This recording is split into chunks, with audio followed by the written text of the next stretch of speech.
Hello and welcome to the Coaching Mixer with Erin.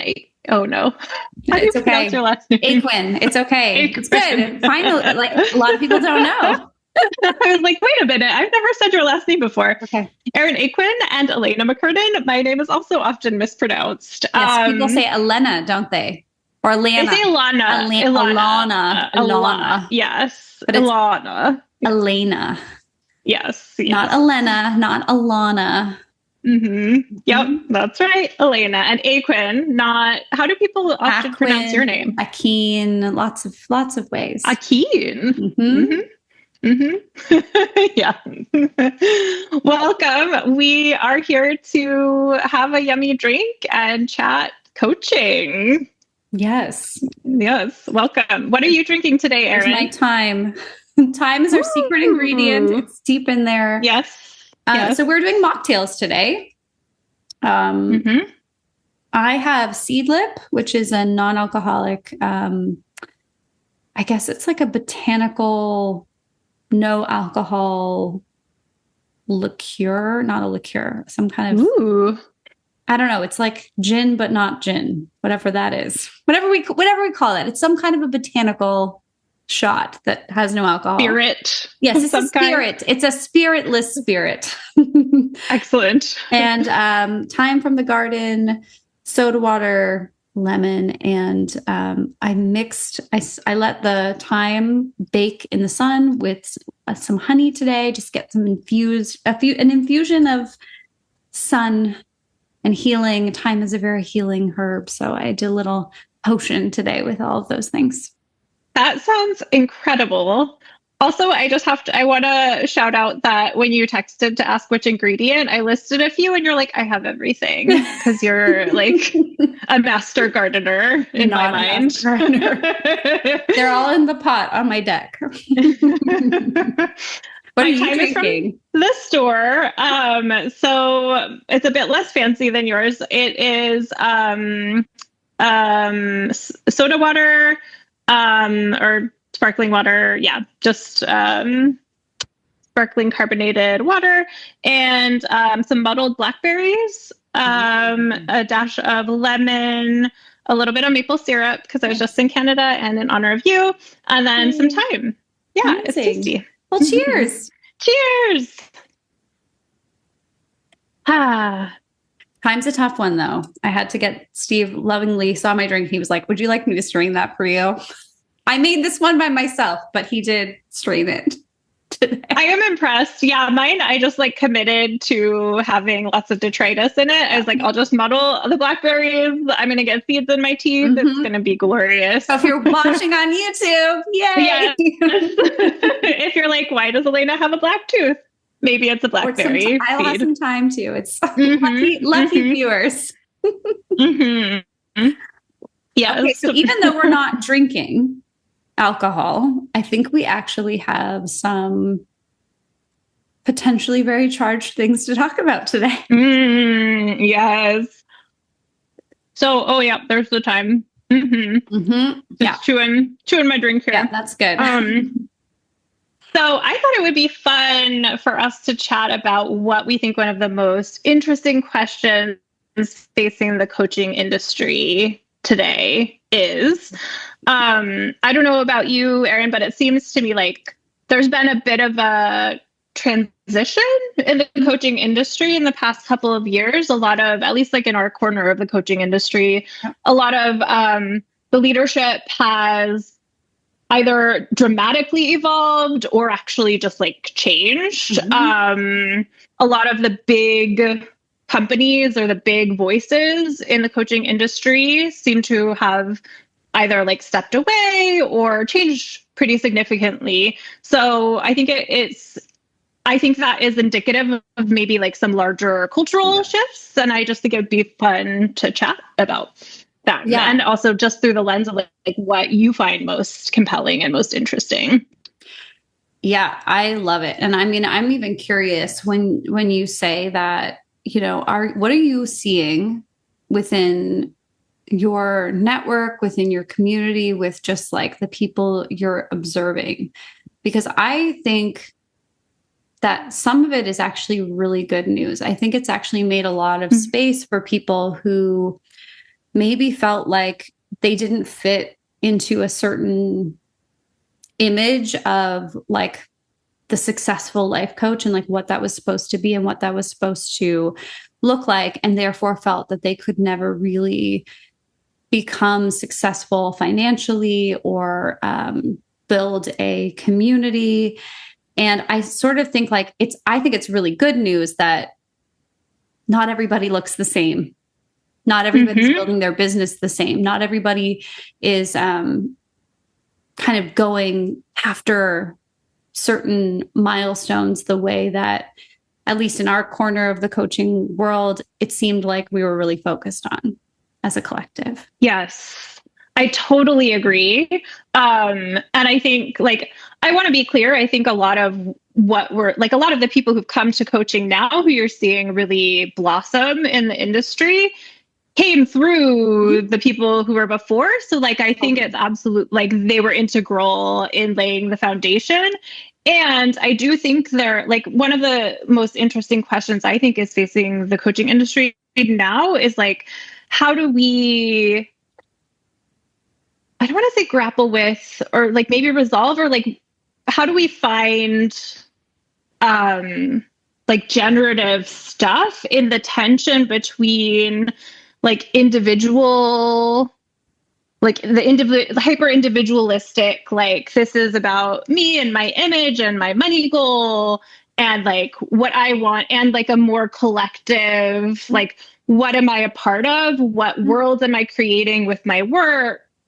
Sort of view of coaching. I think that we're kind of in a moment culturally where, whether we want to or not, we're like having to grapple with the question of like, what does collective liberation look like? What are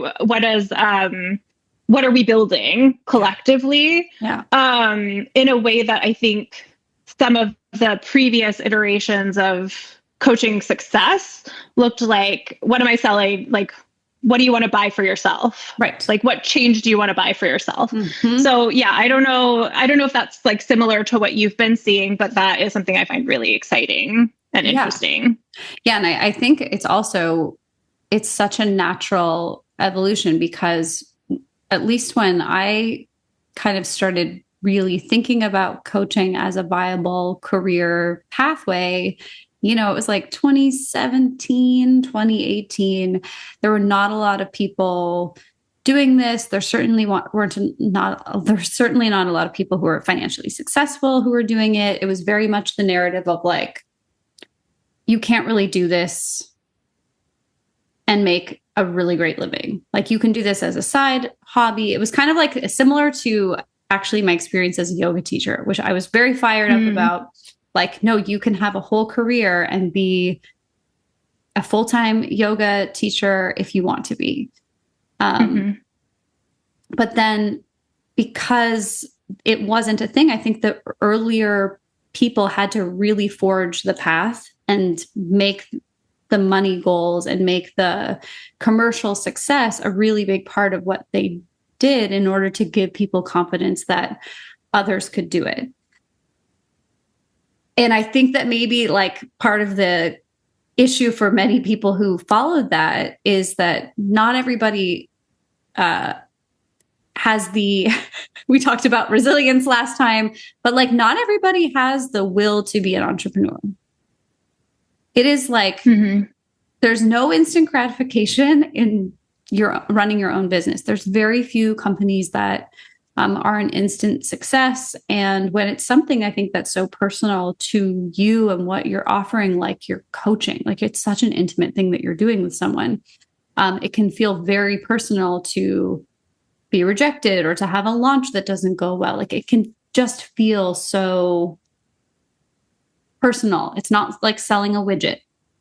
And I think that a lot, I don't think that everyone is cut out to put their heart on their sleeve and go make a living with it. It's like very similar to everything we've talked about being an artist.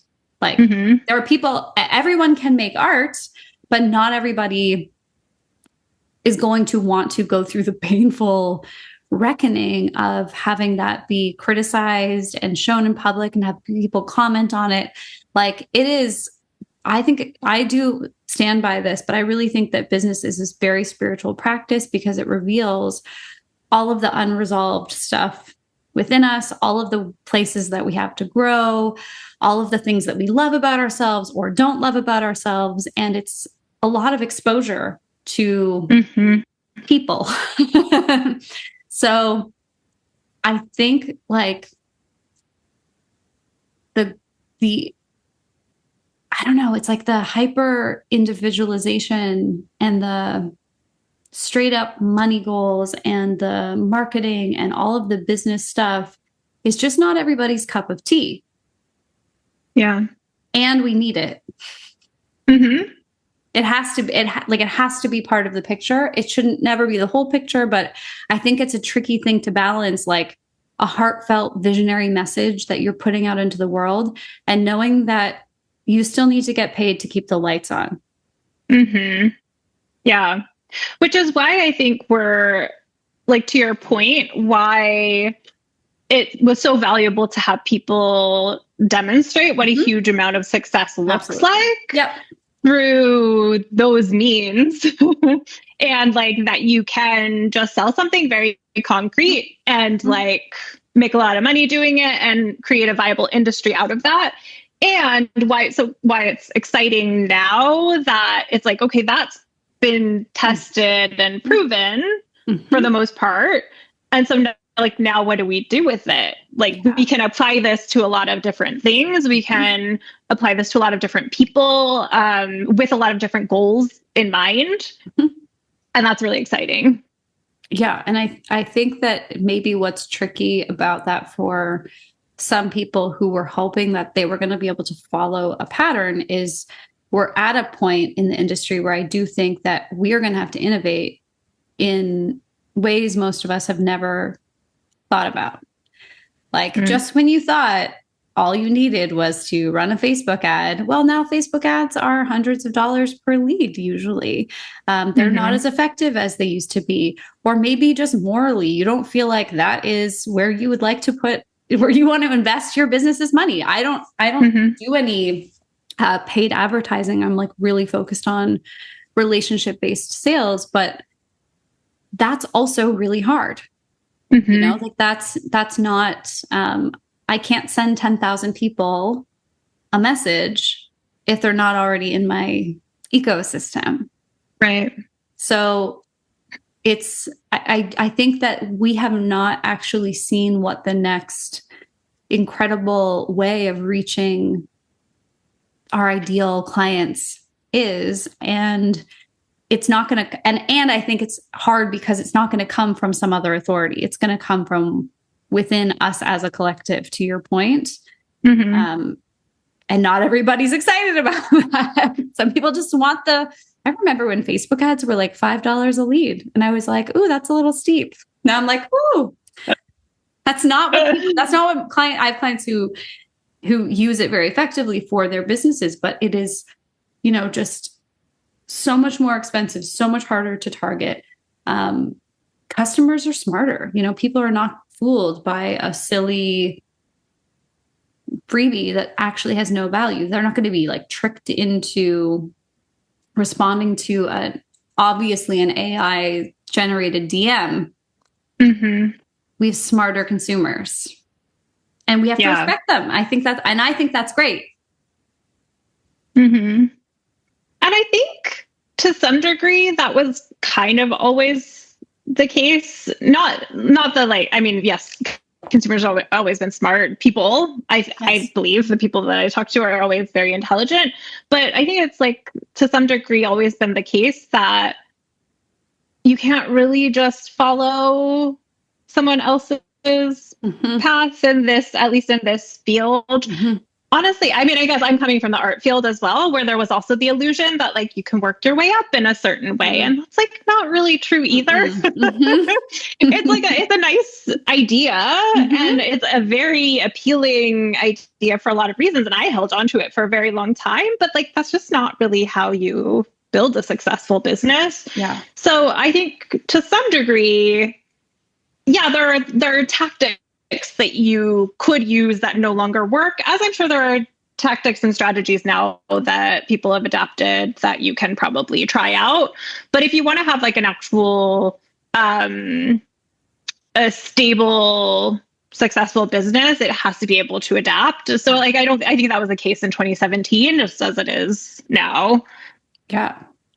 Yeah. I mean, it's funny that we're not drinking because I'm going to say something that might be a little We're bit pretty spicy today. a little spicy. The chai thyme. spice of the thyme and the thyme and it's like a chai liqueur. I'm like getting a lot of cinnamon in this. I'm like, I don't know if cinnamon and thyme go together, but I'm sold right now. See how I feel by the end. I might never want to drink this again. But I am also seeing a lot of coaches who've been around for a while really kind of digging their heels in saying like, I shouldn't have to be doing this. I shouldn't have to be creating free content. I shouldn't have to be making a podcast. I shouldn't have, like, there's a lot of, I think, to your point, like of the thought of, oh, I just work my way up. And because I've been doing this for so long and I have this certification, like that should just afford me automatic respect from everyone that comes into my world. They should just be willing to pay me top dollar because of who I am and what I've done. And in some ways, I'm like, I love that there are people who have a deep sense of self-worth. I love that we have an industry full of people who've done enough work on themselves and really feel confident and want to like charge appropriately and all of that. But I think that the shadow of that is the expectation that because you and your mind have done all of this work and you and your mind have all of these certifications and stuff, that someone who's never heard of coaching, never heard of you, never experienced anything that you're doing should just like hand over their credit card without you taking the time to personally build that trust with that individual. And I think that that's really hurting some business owners right now. Yeah. Yeah, I agree. Like, I just kind of feel like nothing we're doing in our businesses is beneath us. Like, I will answer anyone's question. I don't expect someone who's never heard of me before to, I mean, we're even doing this, we're experimenting with this in our business right now, because we used to, have a consult call and then the person would decide over, however much time they wanted to take to think about it. But like, would they want to work with me for 6 months?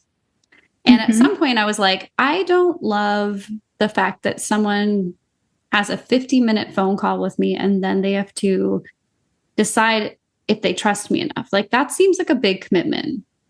So what we switched to doing now is we have a 3-session discovery period that's paid.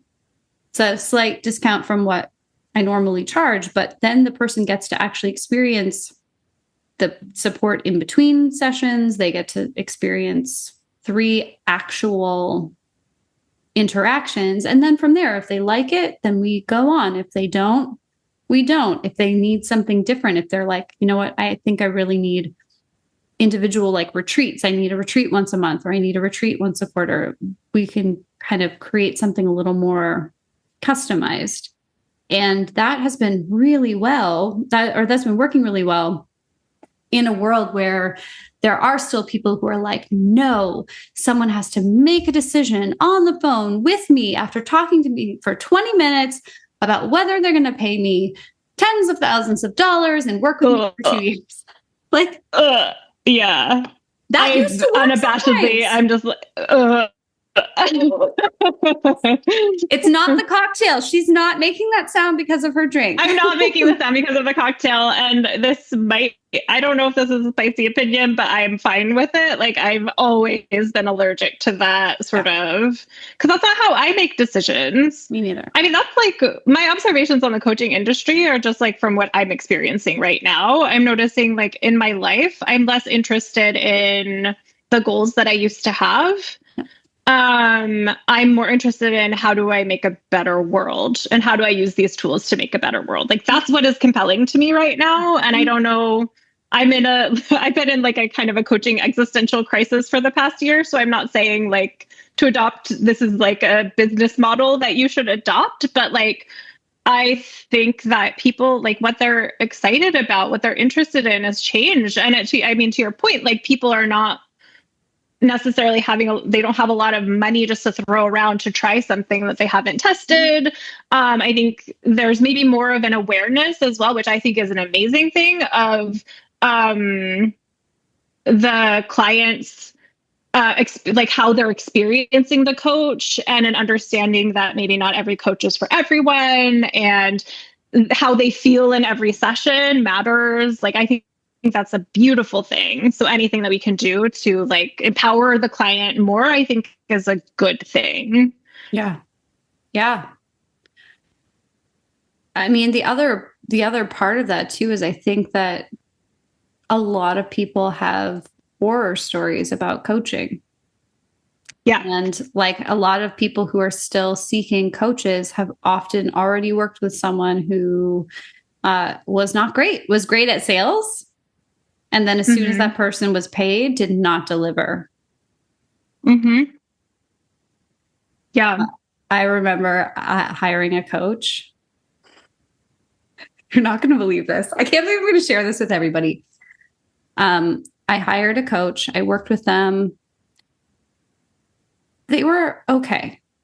Not probably to the level that I had been told that they were at, or like there was, I was underwhelmed.